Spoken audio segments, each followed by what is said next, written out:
그 어떤 연소 과정에서 질소가 들어가고 만들어지는 그런 걸로 보면 되겠습니다.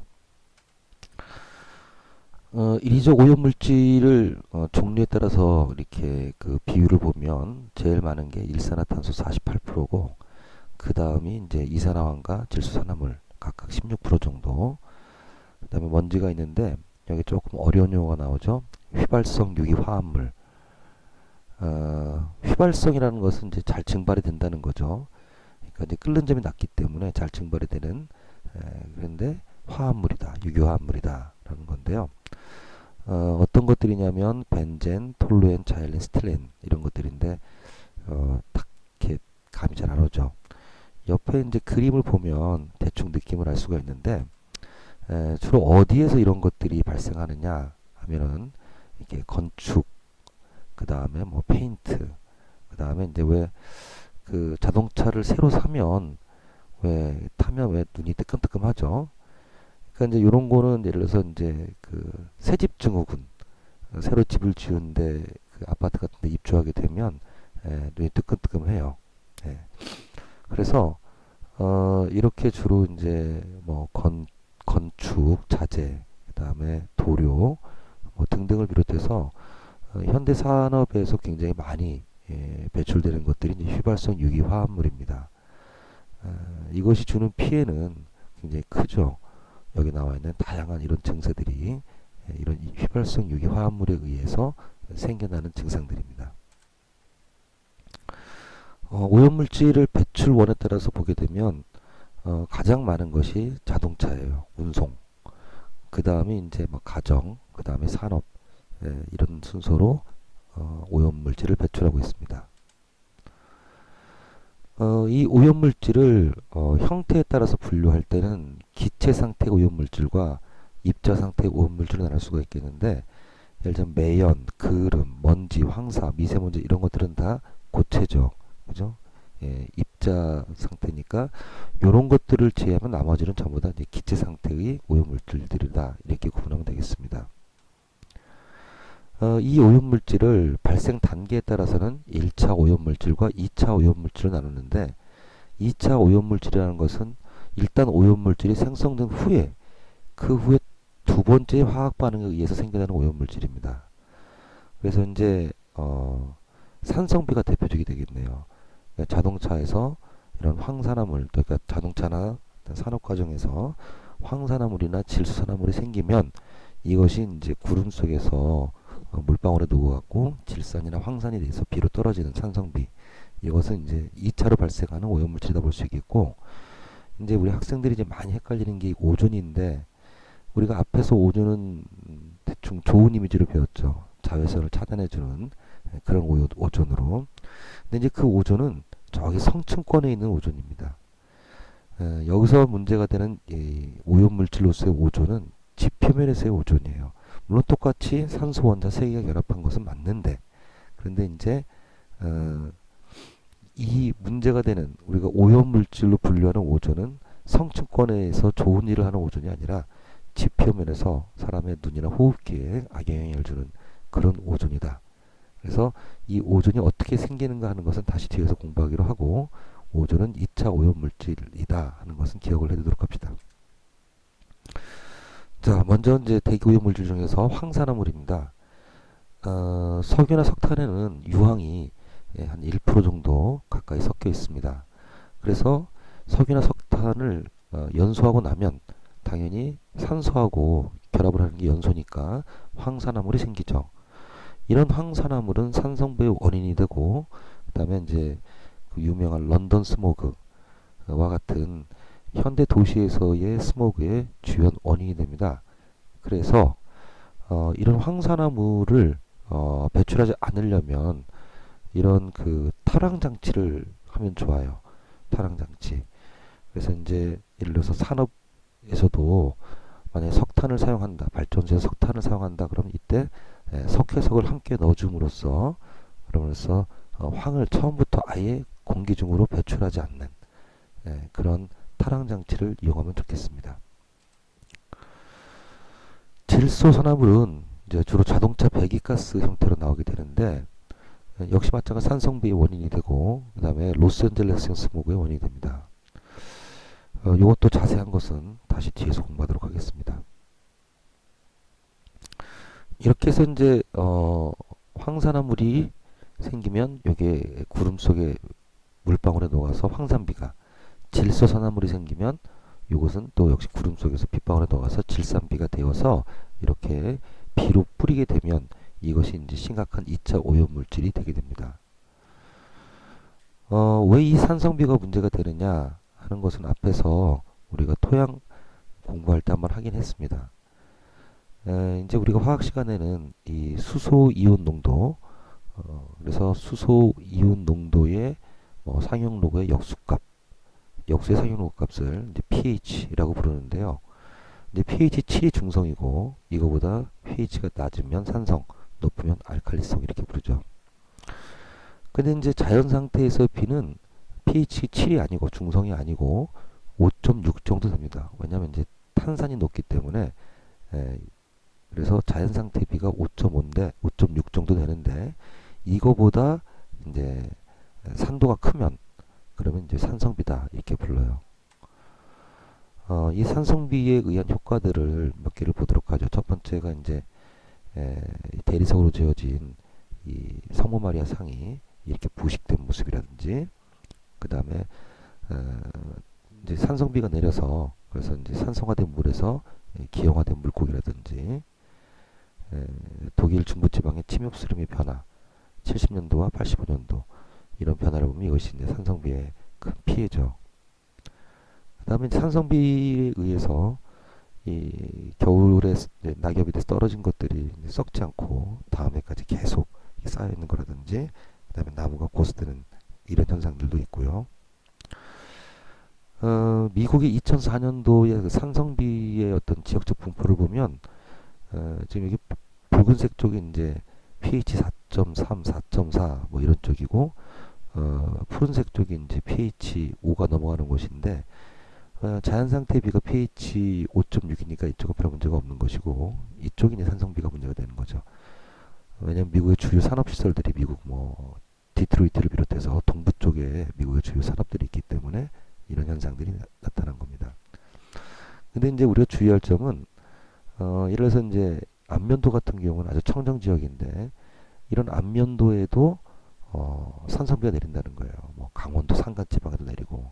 그러니까 이 산성비는 그 지역의 오염에 의해서 그 지역만 피해를 보는 것이 아니라 예를 들어 중국이 엄청나게 이제 새로 산업화를 이뤄가면서 많은 이제 그 황산화물, 그다음에 질소산화물을 만들었는데 이것이 이제 편서풍을 타고 우리나라에 와서 산성비로 내린다는 거죠. 그래서 산성비에는 국경이 없습니다. 앞서 나왔던 런던 스모그를 좀 자세히 공부를 해보겠습니다. 1952년도 런던에서 발생한 건데 주요 원인은 바로 이 석탄입니다. 석탄. 이제 이 당시까지만 해도 가정 난방에 석탄을 굉장히 많이 사용을 했는데요. 1952년 겨울에 바람은 별로 불지 않고, 이 바람이 불어야 이제 오염물질이 쭉쭉 빠져나가는데 바람 별로 불지 않고 겨울철에 이제 기온의 역전증이 생기고 인구는 조밀하고 이런 상태에서 이제 겨울에 된 각각의 가정에서의 난방, 공장, 발전소의 석탄이 연소된 결과 이런 이산화황이나 그다음에 이제 분진 이런 것들이 이제 런던 시내를 완전히 덮으면서 그러면서 2주 동안에 무려 4천여 명이, 그 후 2개월 동안에 8천여 명이 사망하는 이런 대형 참사가 벌어졌습니다. 이때부터 이제 이 화석연료 사용에 의한 스모그 현상이 정말 심각한 인류의 어떤 그 피해 그리고 이제 극복 과제로 등장하게 되었죠. 지금도 이제 이런 현상들은 계속 이렇게 이게 이제 서울의 그 당인이 발전소인데요. 서울에도 화력 발전소가 있거든요. 그러니까 이런 뭐 발전소, 자동차 매연, 집집마다 보일러 이런 것들에 의한 이런 오염물 현상은 지금도 지속되고 있습니다. 그 다음에 이제 1954년도에 문제가 됐던 로스앤젤레스형 스모그인데 로스앤젤레스라는 도시가 계속해서 대기 오염이 심각해졌어요. 40년대부터. 그래서 이제 처음에는 이 인근에 이제 정육 공장을 의심했습니다. 그런데 이제 알고 보니까 정육 공장에서 어떤 오염물질 배출보다는 자동차 배기가스가 더 심각한 문제가 됐던 거죠. 어떻게 해서 이런 것이 생기느냐? 최근에도 이제 우리나라에서 보면 여름철, 특히 이제 여름철이 되면 이제 막 오존주교가 자주 발령이 됩니다. 이 로스앤젤레스형 스모그는 주로 여름철에 발생을 해요. 그러니까 런던형 스모그는 집집마다 난방에 의해서 겨울철에 문제가 되었다면 로스앤젤레스형 스모그는 여름철에 아주 햇빛이 강할 때 그럴 때 문제가 됩니다. 그래서 이 로스앤젤레스형 스모그를 빛이 화학 반응을 촉진시켰다 그래갖고 광화학적 스모그라고 부릅니다. 어떤 현상이냐? 이게 자동차 엔진이에요. 보통 자동차에는 이제 이런 엔진 하나, 둘, 셋, 네 개 달려 있는데 이 자동차 엔진이라고 하는 것은 어떤 원리로 작동되는 거냐면 이제 바깥에서 이렇게 이제 뭐 휘발유, 경유 뭐 이런 것들을 분사를 하죠. 실린단으로 분사를 하면 여기서 점화 플러그에서 이제 스파크가 일어나면 그럼 이 연료가 폭발하겠죠. 그러면 이제 피스톤이 상하로 운동을 합니다. 그럼 피스톤이 운동을 하면 이 운동을 이제 회전 운동으로 바꿔서 자동차 바퀴가 굴러가는 건데 이 과정에서 이제 이런 휘발유 경유뿐만 아니라 질소, 그러니까 공기가 함께 들어가니까 질소가 들어갑니다. 이 질소가 나올 때 문제가 되는 거죠. 그러니까 자동차 배기가스로 질소가 들어가서 이제 연소가 되니까 이산화질소가 나오죠. 이게 평상시에는 뭐 그렇게 쉽게 분해되는 그런 기체가 아닌데 여름철에 이제 아주 햇빛이 강하게 되면 그러니까 이제 뭐 시간대로 보면 낮이 되겠죠. 그래서 겨울보다는 이제 여름에 지표면에 자외선이 많이 들어오고 그 다음에 이제 아침이나 밤보다는 낮에 자외선이 많이 들어오니까 이 자외선이 이산화질소를 분해합니다. 그래서 일산화질소하고 산소 원자로 쪼개버리고 쪼개진 산소 원자가 주변의 산소랑 붙어갖고 오존이 생기는 거예요. 아, 이렇게 오존이 생겼구나. 그리고 이 오존이 다른 탄화수소랑 이제 결합을 하게 되면 그것이 이제 백색 스모그가 되는 것이고요. 이 오존 자체도 사람의 눈과 목을 따갑게 하고 천식과 기침을 유발하고 기관지염과 각종 호흡기 질환을 일으키는 그런 상당히 독성이 강한 그런 물질이다. 이렇게 생각하면 되겠습니다.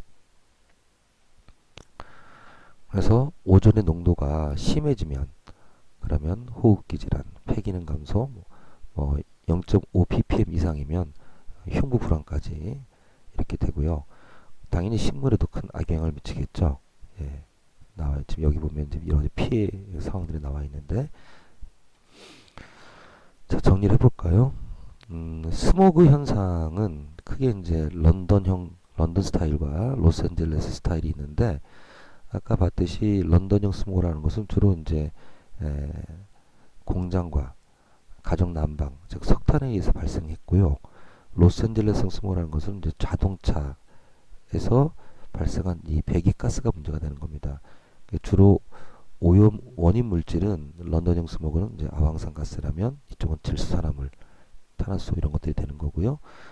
런던형 스모그는 이제 난방 때문이니까 주로 발생이 심각했던 게 이제 새벽 아침 이럴 때 역전층이 생기고 밤새 이제 집집마다 난방기를 틀어놨을 때 그럴 때 발생하는 거라면 이제 로스앤젤레스형 스모그는 이 자외선에 의해서 이산화질소가 분해되면서 만들어지는 거니까 낮에 여름에 주로 문제가 많이 되겠죠. 예, 피해 양상은 다들 심각하고요. 그 다음에 대기오염 물질 중에 일산화탄소가 있는데 여러분들은 이제 이런 걸 보면 그 연탄구이, 삼겹살 이런 거 생각하겠지만 선생님이 어릴 때는 집집마다 연탄으로 보일러를 돌렸어요. 그때는 겨울철이 되면 이 연탄가스 중독에 의한 사망이 늘 사회명 기사로 나왔습니다. 그러니까 이제 이 석탄이라는 것이 이제 탄소가 많이 들어있으니까 이게 완전 연소가 되면 이산화탄소가 될 텐데 불완전 연소가 되면 산소가 부족하면 일산화탄소가 됩니다. 그럼 이 일산화탄소를 사람이 호흡을 했을 때 헤모글로빈하고 결합해서 산소의 운반을 방해하는, 그로 인해 사람이 이제 사망에 이르게 되는 것이 연탄가스 중독이죠. 다음으로 이제 최근에 심각해지고 있는 이제 미세먼지에 대해서 알아보도록 하겠습니다. 미세먼지라고 하는 것은 지름이 10 마이크로미터 이하 아주 작은 먼지 입자들인데, 이 마이크로미터라는 것은 이제 100만 분의 1미터예요. 그러니까 100만 분의 1미터가 얼마나 작은 거냐? 모래알의 크기, 머리카락의 크기를 비교한다면 얼마나 작은 건지 알 수 있겠죠. 그러니까 한마디로 눈에 보이지 않는 아주 작은 입자를 미세먼지라고 합니다. 지금 이제 이 모습은 중국에서 넘어온 이제 미세먼지에 의한 오염 현상인데요. 최근에 이 미세먼지는 이제 중국발 미세먼지가 굉장히 사회적으로 문제가 많이 됐습니다. 예. 그러나 이 미세먼지가 꼭 중국에서 발생해서 넘어오는 것만은 아니에요. 지금 전체로 보면 미세먼지가 중국에서 문제가 돼서 이제 중국발 미세먼지는 한 40% 정도라면 60%가 이제 우리나라 자체적으로 만들어지는 거예요. 자동차 매연, 그다음에 이제 뭐 여러 가지 소각, 그다음에 기타 등등 이렇게 해서 미세먼지가 우리 자체에서 발생하는 거다. 여기 보면 이제 우리나라에서 지역별 미세먼지 기여도가 있지 않습니까? 중국이 38%, 서울이 27%, 인천과 경기가 25%를 만들어낸다는 거죠. 만들어내는 그 오염원은 보면 자동차 연소, 그다음에 산업, 건설 기계, 그다음에 이제 뭐 건축 현장, 비산먼지 등등 이렇게 해서 미세먼지가 발생을 하는 거죠. 이 미세먼지의 피해는 뭐 누구나 알다시피 폐속 깊이까지 침투하기 때문에 각종 기관지염, 폐기종 등의 염증을 유발하는 그런 오염물질입니다. 대책이 있냐? 없습니다. 마스크 쓰고 집 밖으로 나가지 말자. 뭐 그거 외에는 특별한 대책이 없습니다. 물론 이제 미세먼지 자체를 줄이는 노력을 해야 되겠지만요. 일단 발생했다 그러면 집 밖으로 나가지 않는 것이 최고입니다. 이런 대기 오염은 그 지역의 기상 상태에 따라서 더 심해질 수도 있고 약화될 수도 있는데, 일단은 이제 풍속이 약하면 이제 오염이 더 심하겠죠. 아무래도 이제 바람이 세게 불어줘야 오염물질들이 멀리 날아갈 텐데, 오염물질이 약하면 이제 그 지역에 계속 정체돼 있을 거고요. 그 다음에 이제 분지나 계곡처럼 공기가 빠져나가기 어려운 곳이 더 심할 것이고, 그 다음에 대기 안정도라는 게 있습니다. 대기 안정도. 어떤 거냐면, 일반적으로 이 공기는 지표면이 가열시키는 거기 때문에 위로 올라갈수록 기온이 낮아요. 그럼 밑에 공기가 뜨겁고 위 공기가 차가우니까, 그러니까 이제 대류가 활발하게 일어나면 이런 지표면에 오염물질이 있다 하더라도 이것이 이제 높은 상공으로 빠져나가게 되는데, 예를 들어서 이제 밤에 돼서 땅이 식습니다. 그럼 땅이 이렇게 쭉 식어서 기온이 이런 식으로 분포가 되는 거예요. 그래서 오히려 위로 올라갈수록 공기가 더 차갑지 않고 따뜻한, 즉 다시 거꾸로 얘기하면 지표면 부근의 공기가 급속히 냉각되면서 밑에 공기가 윗 공기보다 더 차가운 이런 기층을 역전층이라고 부릅니다. 뒤집어졌다 이거죠. 뒤집어졌다. 정상적이지 않다. 이런 경우에 밑에 공기가 차갑고 윗 공기가 따뜻하니까 대류 현상이 없어요. 대류 현상이 없으니까 오염물질이 위로 빠져나갈 수가 없고 그냥 지표면 근처에서 왔다 갔다 하면서 수평 방향으로만 이동하고 머무르게 되는 거죠. 이런 경우에는 대기 오염이 더 가중되겠죠. 그 다음에 이제 대도시 같은 경우에는 주변보다 기온이 높습니다. 그래서 지방, 그러니까 예를 들면 서울이라면 서울 외곽 도시들은 기온이 낮고 서울이 기온이 높아요. 그래서 서울이 저기압, 주변이 고기압, 이런 형태로 기압이 차이가 나기 때문에 이렇게 서울 지역으로 오염물질들이 모여들고 이것이 높은 상공에서 일정한 이렇게 지붕처럼 형성되는 것을 더스트돔, 먼지 지붕이라고 합니다. 자, 이제 첫 번째 주제였던 대기 오염을 마치고 두 번째 주제, 수질 오염을 공부하도록 하겠습니다.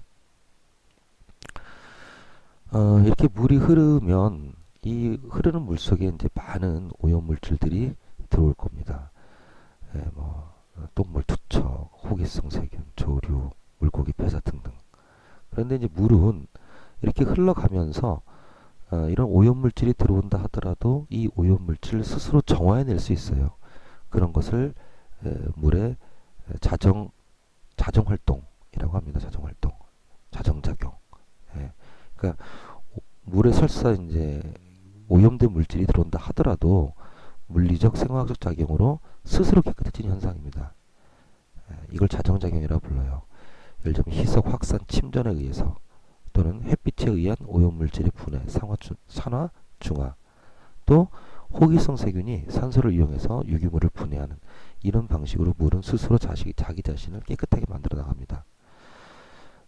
수질 오염이라는 것은 이런 물이 자정 능력을 잃고 더 이상 활용할 수 없는 물이 되어버린 거죠.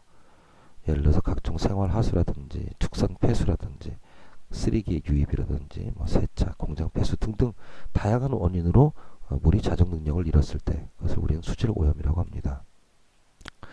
이때 물이 얼만큼 오염된 거냐 하는 것을 나타내는 수치에서 먼저 DO라는 개념을 알아봅시다. Dissolved Oxygen. Dissolve라는 것은 녹는다는 뜻이고 옥시즌 산소니까 우리말로 하면 용존 산소량입니다. 물 1리터 속에 산소가 몇 미리그램 들었냐 하는 거예요. 그러니까 1리터의 물이 1kg이니까 1kg분의 1mg이면 100만 분의 1이죠. 그래서 그거를 parts per million, 그래서 ppm이라고 합니다. 그러니까 예를 들어서 용존 산소량이 4ppm이다 하면 물 1리터를 떴을 때 그 속에 산소가 4mg 들어있다 이런 뜻이에요. 그러면 산소가 많은 게 좋을까요? 적은 게 좋을까요? 자, 물 속에서 예를 들어서 이런 물고기가 죽어서 부패한다고 칩시다. 그럼 이런 거를 분해하는데 누가 하느냐? 호기성 세균이 합니다. 호기성 세균이라는 것은 산소를 이용해서 유기물을 분해하는 세균이에요. 따라서 산소가 많이 있어야 호기성 세균이 활동할 수 있기 때문에 DO가 큰 물이 좋은 물입니다. 그러니까 4ppm보다는 5ppm 보다는 6ppm 이런 물이 더 좋은 것이죠. 그래서 첫 번째 DO 용존산소량이라는 개념이고요. 그랬을 때 이 물이 오염이 돼서 어느 정도의 산소가 있어야 오염물질을 분해할 수 있느냐 하는 걸 나타내는 수치를 BOD라고 부릅니다. Biochemical Oxygen Demand, 생화학적 산소 요구량인데요. 그러니까 이런 거죠. 물을 떴는데 오염물질이 많아요. 그래서 이 오염물질을 분해를 하려고 하면 산소를 많이 쓴다는 것은 오염이 많이 있다는 것이고 산소를 조금만 써도 분해할 수 있다는 것은 오염이 덜 됐다는 거죠. 그러니까 BOD, 산소를 많이 써야 분해할 수 있다면 BOD가 큰 물이 오염된 물입니다. 어떻게 되느냐? 자, 예를 들어서 낙동강에 오염이 심하니까 낙동강 물을 뜹니다. 떠서 이것을 암실에서 20도로 5일 동안 보관합니다. 암실에 넣는 이유는 어쨌든 이 안에 수중생물이 있다면 광합성을 못하게, 그래서 광합성을 하면 산소가 생기니까 광합성을 못하게 표준온도 20도로 맞춰서 5일 동안 놨어요. 자, 먼저 맨 처음에 물을 떴을 때 곧바로 DO를 잽니다. DO를 쟀더니 용존산소가 10ppm이에요. 그런데 5일이 지나고 보니까 산소가 5ppm 남았습니다. 그러면 10ppm 있다가 5ppm 남았으니까 5ppm은 이 안에 오염물질을 분해하는 데 쓴 거죠. 그럼 이 물의 BOD는 5ppm이 되는 겁니다. 근데 만약에 이제 10ppm 했는데 2ppm 남았다. 그러면 이 물의 BOD는 8ppm이 되겠죠. 즉 8ppm의 산소를 오염물질을 분해하는 데 쓴 겁니다. 그래서 BOD가 클수록 더 오염된 물이다. 이해할 수 있겠죠? 그 다음에 이제 이 수질 오염에서 심각한 문제가 되는 게 물의 부영양화 현상입니다. 부영양화라고 하는 것은 이제 영양가가 부자가 된 물이에요. 이게 좋을 것 같지만 안 좋습니다. 왜냐하면 이때 영양가가 있다는 것이 생활하수나 비료, 가축 분해 등에 포함된 영양염류, 즉 질산염, 인산염 이런 것들이거든요. 그럼 이런 것들이 물속에 들어오면 어떻게 되느냐? 영양가가 많이 들어오니까 미생물과 조류가 크게 번식하죠. 그러니까 갑자기 수중식물과 동물이 번식합니다. 그럼 그런 것들이 당연히 사체가 강바닥에 쌓이게 되겠고, 이에 따라서 이를 분해하는 혐기성 미생물도 동시에 번성을 하게 되는 겁니다. 이게 처음에는 호기성 세균들이 이 미생물을 분해하겠지만, 이제 호기성 세균이 사용할 수 있는 그런 그 산소가 다 떨어지게 되면, 이번에는 산소를 이용하지 않고 분해할 수 있는 혐기라는 게 이제 기체를 혐오한다, 즉 산소를 혐오한다는 건데, 그 처음에는 산소를 이용해서 분해를 하다가 산소가 다 떨어지면 이번에는 산소 없이 분해하는 혐기성 미생물들이 활동을 하게 되면, 그럼 여기서 주로 메탄과 같은 악취를 풍기는 그런 기체가 발생을 하게 됩니다. 그래서 물이 오염됐다 이렇게 얘기하는 거죠. 최근에 이제 문제가 되고 있는 이 녹조 현상 대표적인 건데요. 이렇게 해서 물이 부영화가 되게 되면 엽록소를 가진 조류, 즉 청각, 파석간 말, 이와 같은 것들이 번성을 하는데, 특히 수온이 높고 유속이 느려지면 더더욱 잘 발생합니다. 이런 게 발생하게 되면 보시다시피 이제 표면을 뒤덮어서 햇빛을 차단해서 수중 생태계가 위험해지고, 그 다음에 용존산소량이 감소하니까 물고기들 집단 폐사하고, 이 남조류 같은 경우는 자체 독성이 있어갖고 심지어는 사람을 사명에 이르기까지 하는 그런 심각한 현상입니다. 이 낙동강에서 녹조가 문제가 된다면, 물론 지금 녹조는 뭐 낙동강뿐만 아니라 4대강 전체적으로 문제가 되고 있는데, 바다에서는 이제 적조 현상이 문제가 돼요. 그러니까 이제 바닷속으로, 이 해안가로 이제 많은 오염물질들이 들어와서 부영화가 되면, 그럼 이때는 이제 규조류나 쌍편모류와 같은 것들이 번성하게 되는데, 이거 색깔이 붉기 때문에 바닷물이 붉은 색깔을 띈다, 그래서 적조 현상이라고 부릅니다. 예. 이런 것이 특히 남해안의 양식장에 나타나게 될 경우에는 이제 물고기들이 집단 폐사하면서 어민들에게 큰 피해를 주게 되죠. 그 양이 많지 않다 하더라도 수은이나 카드뮴, 납, 비소, 이와 같은 중금속들, 즉 이제 원자량이 큰 것들이죠. 이런 것들은 심각한 인체에 피해를 줍니다.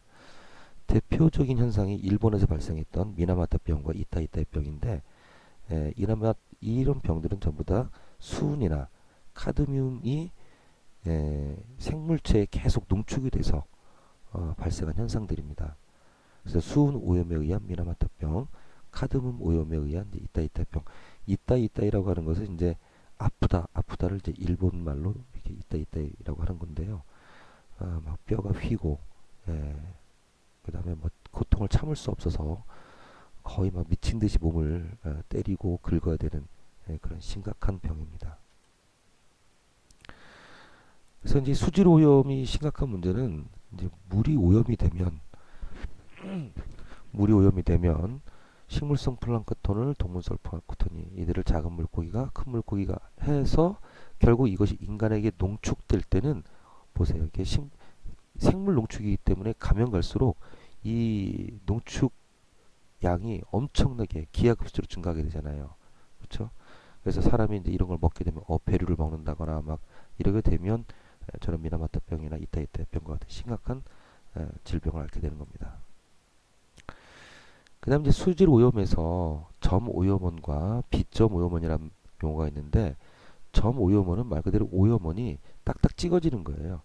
예를 들어서 공장, 뭐 축사, 뭐 하수 처리장 딱딱 찍을 수 있는 거, 이런 게 이제 점 오염원이고, 이런 점 오염원은 금방 찾을 수 있기 때문에, 만약에 여기 이제 이런 데 강이 오염이 됐다, 그럼 곧바로 이런 데를 찾아서 그 오염의 원인을 제거하면 되는데, 예를 들어서 뭐 전체 농작지라든지 경작지라든지 뭐 대규모 주택단지라든지 그다음에 뭐 고속도로라든지 이런 것들은 당연히 오염물질을 이렇게 물로 흘려보낼 텐데, 근데 이제 이거는 뭐 이 집을 다 없앨 수도 없고 조사하기도 어렵고, 그다음에 그것을 찾아서 어떤 뭐 오염물질을 줄이기도 어려운 그런 특성이 있겠죠. 그런 것들은 이제 비점 오염원이다 이렇게 부르고요. 최근 들어서는 이런 비점 오염원들의 오염 상태를 조사하는 것이 굉장히 이제 중요한 수질 오염 예방 문제로 등장했다 하는 겁니다. 세 번째 주제는 토양 오염입니다. 우리는 앞서서 흙이라는 것이 자연이 준 선물이다. 그러니까 흙이 한 1cm 형성되는데 무려 200년의 세월이 필요하다 이렇게 얘기했습니다. 이렇게 어렵게 만들어진 흙을 잘 보호를 해야 될 텐데 보시다시피 농촌에 버려진 농약병, 쓰레기, 기름 등등 흙이 계속 오염되고 있죠. 아까 얘기했던 이제 산성비도 그런 현상이라고 볼 수 있겠고요. 이 토양할 때 이 토자는 이제 점토 광물이라는 뜻이고 양이라는 것은 미생물을 사실 의미하는 겁니다. 그래서 이제 옥토라고 하는 것은 1g 흙 속에 약 1억 마리 이상의 미생물이 있는 흙이에요. 그래서 이런 미생물들이 이제 흙 속에 오염물질이 들어온다 하더라도 그것을 분해해 나갈 수 있는 일종의 자정 능력을 갖게 되는 겁니다. 그런데 이 토양에 오염물질이 들어오게 되면 유기물은 주로 미생물이 분해하고 무기물은 중금속 같은 것들은 토양 입자가 흡착작용으로 나름대로 정화를 시키는데 토양 오염이라는 것은 이런 정화시킬 수 있는 능력의 한계를 벗어난 그런 오염이 되었을 때를 토양 오염이다 이렇게 이야기를 합니다. 그런 오염 물질은 예를 들면 이제 하늘에서 비로 내리는 이런 이제 형태도 있을 수 있겠고요. 그러니까 뭐 비가 내리서 흙 속에 스며드는 걸 어떻게 막을 수가 없겠죠. 그런데 사실은 원인을 따져보면 뭐 자동차 배기가스나 아니면 공장 굴뚝이나 이런 데서 발생한 오염 물질이 대기에서 땅으로 떨어지는 경우가 있겠고, 그 다음에 직접 이제 폐기물 같은 것을 땅에 묻는 경우가 있겠고, 그 다음에 수질 오염의 결과가 다시 토양 오염으로 이어지는 경우가 있을 것입니다. 역시 이 토양 오염도 토양이 오염되면 여기서 자라는 식물, 이걸 먹는 동물, 이렇게 해서 결국 인체에 생물 농축 형태로 심각한 피해를 준다는 게 문제죠. 토양 오염은 특징이 한 번 오염되면 어떻게 해볼 도리가 별로 없다. 왜? 뭐 공기가 오염되면 바람이 불어서 날아가면 그만이고 수질 오염도 시간이 흘러서 물이 흘러가면 되는데 땅은 드러낼 수가 없잖아요. 그 땅을 드러내는 게 쉽지가 않으니까 한번 오염이 되면 참 대책이 없고 또 이게 쉽게 토양 오염이 잘 드러나지 않아요. 그러니까 말하자면 조금씩 조금씩 병들어가는 거죠. 예. 그리고 이 오염 물질들이 이런 흙 속의 입자와 입자 사이 이 공간 이걸 이제 공국이라고 부르는데 이런 공국 속에 들어가 있기 때문에 찾아내기도 어렵고 분해도 어렵고 그렇습니다. 그래서 토양 오염은 뭐 단번에 이렇게 그 피해가 드러나는 것은 아니고 아주 만성적으로 오염되어서 한번 오염이 되면 제거하기 되게 어렵다. 제거하려면 많은 비용이 든다. 이런 특징이 있습니다. 토양 오염을 일으키는 중금속 물질들은 뭐 수은, 카드뮴, 비소, 페놀, 구리, 납, 크로늄 뭐 이런 것들이 있는데요. 주로 보시면 주로 공장, 그 다음에 재련이라는 것은 이제 돌 속에서 금속 광물을 찾아내는 것이 재련이라 했죠. 그 다음 화학 공장, 광산 뭐 이런 데서 이와 같은 중금속들이 나와서 우리 인간에게 큰 피해를 주게 됩니다. 토양 오염으로 인한 피해 사례 두 가지 정도를 이야기하면 하나 미국의 러브 커넬 사건이 세계적으로 아주 유명한 사건인데 러브는 사람 이름이고 커넬은 운하란 뜻이죠. 19세기 말에 러브라는 사람이 나이아가라 폭포 쪽에다가 뭐 운하를 놓는다고 해서 땅을 팠는데요. 결국 그 일은 실패하고 그 판 땅에다가 나중에 이제 미국의 화학 회사에서 오염 물질을 묻었던 거예요. 그랬다가 이제 오랜 시간이 지나고 1970년대 들어와서 이 지역에서 성장하는 아이들이 계속 장애가 되고 그다음에 뭐 임신부들은 뭐 장애아를 출산하고 이러면서 그 이유가 뭔가를 살펴봤더니 바로 이제 토양 오염에 의한 것이었다. 그래서 이 토양 오염이 세계적인 이슈가 됐던 사건은 미국의 러브 커넬 사건이라는 게 있고요. 우리나라에서는 앞으로 이제 계속 이게 문제가 될 겁니다. 구제역이 발생하고 뭐 조류 독감 이런 게 발생하면 땅 속에다가 돼지 막 오리 닭 이런 걸 막 묻어버리는데 이게 나중에 토양 오염이 돼서 결국 우리에게 두 번째 피해를 주게 될 것입니다. 넓은 의미에서는 이 토양 오염에 의한 지하수 오염까지도 토양 오염으로 이렇게 보기도 합니다. 대책은 농약 사용을 자제하고 폐수 및 폐기물 관리를 철저히 하고 그 다음에 토양 오염 특정망을 설치 운영하고 오염된 토양을 정화하는 기술을 개발하는 것들이 있겠죠. 자, 네 번째 주제는 해양 오염입니다.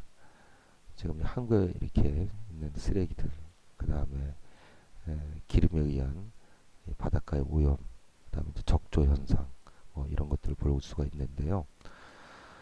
바다를 오염시키는 것들은 이제 크게 세 종류 나눠 보면 육지에서 유입된 물질이 있고, 그 다음에 이제 예를 들면 우리가 생생히 기억하고 있는 태안 앞바다의 기름 유출 사건이라든지, 그 다음에 이제 간척지 매립으로 인한 이런 생태계 오염, 이런 것들을 들 수가 있겠습니다. 뭐 육지에서 유입된 오염 물질은 생활하수, 농축산 폐수, 산업 폐수, 그 다음에 적조 현상. 적조 현상도 주로 이제 이게 부영화에 의한 거니까 결국 사람에 의해서 발생한 거다, 이렇게 보면 되겠습니다. 그 다음에 이제 중금속, 폐기물, 그 다음에 이제 어성과 화물선에서 무단 방출되는 오염 물질들이 있겠습니다. 해양 오염의 특징은 오염 물질의 80%가 육지에서 흘러들었다는 것이고, 이런 것들은 해류를 타고 넓은 지역으로 확산된다는 것이고, 그 다음에 이제 뭐 워낙 바다가 넓으니까 처음에는 뭐 이까짓 것 좀 버리면 어떻겠냐라고 생각하겠지만, 한번 오염되면 역시 이것도 극복하는데 굉장히 오랜 세월이 걸려서 심각한 문제를 난다는 겁니다. 육지에서 유입된 물질들에 의한 해양 오염 사례의 대표적인 케이스가 바로 태평양 한복판에 있는 쓰레기 섬입니다. 자, 바로 이제 요 지역인데, 요 지역의 모습을 멀리서 가까이서 가서 찍은 사진입니다. 이 거의 90% 정도가 플라스틱인데, 거의 쓰레기로 이루어진 거대한 섬이 태평양 한복판에 존재하는 거죠. 이 현상을 조사한 라이언 여키라고 하는 교수는 이 현상을 보고 미국과 중국을 잇는 거대한 육교가 생겼다고 해도 과언이 아니다, 이렇게 얘기를 했습니다. 그래서 이런 이제 뭐 플라스틱 같은 것들이 바다로 흘러들어온 다음엔 우리 지난번에 공부했던 이제 해수의 순환 있지 않습니까? 뭐 쿠로시오 해류, 그 다음에 뭐 캘리포니아 해류, 그 다음에 뭐 북적도 해류, 북태평양 해류, 이런 것들에 의해서, 이런 순환에 의해서 이것이 이쪽으로 모여든 거예요. 그래서 이게 형성된 것은 1950년대부터 시작됐는데 10년마다 10배씩 면적이 증가해서 현재는 한반도 6배의 크기의 대형 쓰레기 섬이 여기 형성돼 있습니다. 이건 이제 2011년 후쿠시마 쓰나미 때 이제 바닷물이 들어가서 그냥 쭉 빠지는 과정에서 엄청난 양의 쓰레기를 이제 바닥으로 끌고 들어간 그런 모습이죠. 해양 오염에서 굉장히 이제 심각한 것이 이제 기름 유출입니다. 우리나라에서는 잊을 수 없는 게 이제 2007년도 태안 앞바다에서 벌어진 사건인데, 흔히 이제 뭐 태안 기름 유출 사건 이렇게 부르는데 적절한 용어가 아닌 것 같아요. 왜냐하면 뭐 태안 사람들이 뭘 잘못한 게 없지 않습니까? 이 사건을 일으킨 것은 삼성입니다. 삼성이 이런 작업을 하는 크레인을 싣고 가다가 허베이 스피리트라고 하는 이제 그 홍콩 국적의 유조선을 때린 거예요. 이 예인선이 끊어지면서. 근데 이제 이 당시 기상이 안 좋아서 계속해서 일로 가지 말라고 했는데 결국은 이렇게 무리하게 운항을 하다가 예인선이 끊어지면서 이렇게 유조선을 때려갖고 엄청난 양의 기름이 이 태안 앞바다로 흘러들었던 사건이죠. 더 심각한 문제는 이 사건에 대한 피해가 아직까지도 제대로 이루어지지 않고 있다는 것. 어민들이 요구하는 어떤 피해액과 삼성이 주장해서 법원이 판단한 피해액이 너무나 차이가 커서 아직도 그 상처가 아물지 않고 있습니다. 2010년 4월에 멕시코만에서 발생한 원유 유출 사건도 굉장히 유명합니다. 여기 이제 현대중공업이 제작한 BP사의 딥워터 호라이즌이라고 하는 일종의 이제 시추선인데요. 이 시추선에 이제 수심 1,500m 지하, 수심 1,500m 심해에서 시설에 이제 폭발이 일어난 겁니다. 그래서 뭐 태안하고는 뭐 비교가 안 될 정도의, 태안의 35배 정도의 엄청난 그 원유가 3개월간 유출됐고요. 그 피해액이 아직까지 집계조차 안 될 정도라고 합니다. 이렇게 이제 기름이 바다에 번지게 되면 어쨌든 간에 기름을 걷어내야죠. 2007년 태안 앞바다 사건 때는 이제 뭐 우리나라 거의 200만 명, 연이은 200만 명이 참여해서 직접 이 막 돌을 다 기름을 닦아내고 참 감동적인 사건이 벌어졌는데 이렇게 닦아내는 게 흡착포입니다. 흡착포.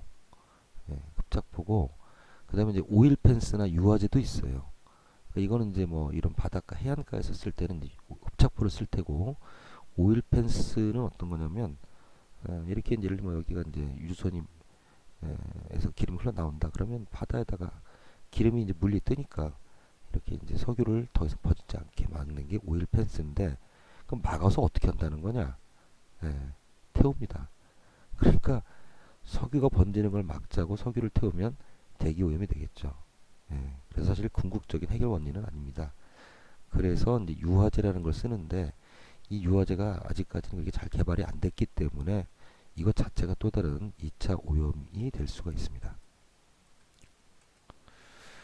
이제 환경 오염의 마지막 주제 우주 쓰레기입니다. 몇 년 전에 이제 산드라 블록 이 명배우죠. 그래비티라고 하는 영화를 통해서 우리는 우주 쓰레기를 아주 생생하게 보게 되었습니다. 이 그래비티 영화 초반에 이제 이런 그 우주 쓰레기가 얼마나 무서운 것인가 하는 것이 나타나는데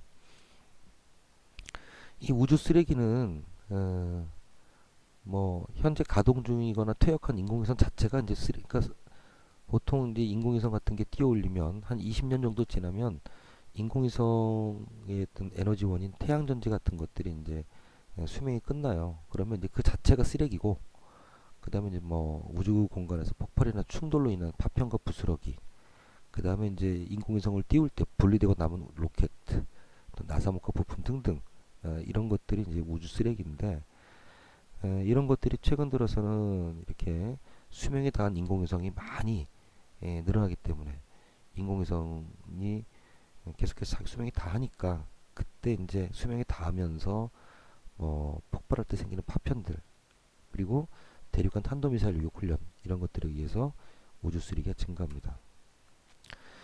이 우주 쓰레기가 왜 무섭냐면 어마어마한 속도가 빠르다는 거예요. 지금 이게 이제 우리 지구에서 이제 어떤 물체를 쏘아 올렸을 때 쏘아 올린 물체가 지구를 돌려면 즉 인공위성에 대해서 지구를 돌려면 최소한 초속이 7.9km는 돼야 됩니다. 그래야 지구를 돌 수가 있어요. 만약에 지구를 떠나서 이제 뭐 달이나 화성이나 이런 데 가려면 초속 11km 정도의 속력이 필요합니다. 그래서 초속 7.9km를 제1 우주속도, 초속 11.2km를 제2 우주속도라고 하는데 어쨌든 이 우주 공간을 떠돌려면 속력이 7.9km가 되어야 올라갈 수 있고 일단 이 높이에 올라가면 계속 이 속력으로 돌고 있는 거죠, 지구를. 그러니까 크기는 아주 작다 하더라도 얘들의 그 속력이 뭐 7에서 한 10 정도 킬로미터 퍼 세크 정도의 아주 빠른 속도입니다. 이게 어느 정도 속력이냐면 총알이 초속 한 1km 정도 내외거든요. 그러면 총알보다 최소 7배, 8배, 뭐 10배씩 이렇게 빠른 속력으로 지구 주위로 돌아가고 있기 때문에 그 크기가 작다 하더라도 굉장히 피해가 크고 그리고 이런 파편들이 연속 충돌하게 되면서 굉장히 위험해지는 거죠. 실제로 그런 사례가 있냐? 예를 들어서 2001년도에 미국의 왕복 우주선 디스커버리호가 15cm 크기의 우주 쓰레기 때문에 자기 궤도를 수정해야 되는 그런 일이 발생한 적이 있고요. 2005년도에는 미국의 로켓과 2000년에 폭발한 우주의 발사체 파편이 충돌하는 그런 불행한 일도 있었습니다. 그래서 이 우주 쓰레기라고 하는 것이 뭐 우주에 어마어마하게 큰 것이 돌아다녀서 문제가 아니라 워낙 빠른 속력으로 돌아다니기 때문에 문제가 된다 하는 것입니다. 현재 그 우주 쓰레기 양이 얼마쯤 되냐? 인공위성이 현재 지구 주위를 돌아가는 정상적인 게 이제 6,000개쯤 되는데 10cm 이상의 쓰레기는 16,000개, 50만 개, 1,000만 개. 이 정도니까 뭐 우리야 뭐 지금 당장 우주로 안 나가니까 뭐 나한테 별 문제 없겠습니다만 앞으로 우주를 계속 개발해야 될 우리 인류 입장에서 보면 이 또한 심각한 어떤 그 오염이다 이렇게 볼 수가 있겠죠. 그럼 이걸 어떻게 할 거냐? 예, 일단 수명이 다한 인공위성은 우주 공간을 계속 돌게 하지 말고 지구로 끌어들여서 공기의 마찰로 태워버리거나 아니면 사람이 살지 않는 지역에 떨어뜨리거나 아니면 수명이 닿았을 때쯤 먼 우주 공간으로 이동하도록 설계를 한다거나 인공위성이 고장나면 우주 왕복선으로 수거를 하고 로켓에서 나오는 잔해를 줄이는 뭐 이런 방법들을 계속해서 개발을 해야 되겠죠.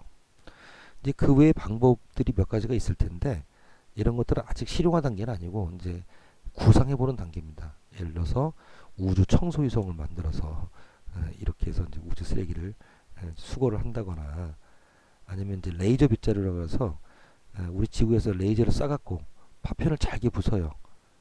그리고 얘들을 안전한 궤도로 진입시키는 뭐 이런 방도라거나 아니면 이제 클린 스페이스 원이라고 해서 이런 우주 쓰레기 좀 큰 게 있으면 이걸 갈고리로 포획을 해서 지상으로 추락시키는 뭐 이런 구상이라거나 아니면 그물로 우주 쓰레기를 감싼 다음에 지구 대기권으로 떨어뜨려서 이제 태워버린다거나 아니면 뭐 풍선을 띄워서 우주 파편들을 우주 멀리 보내버린다거나 뭐 이런 등등의 방도를 구상을 하고 있습니다.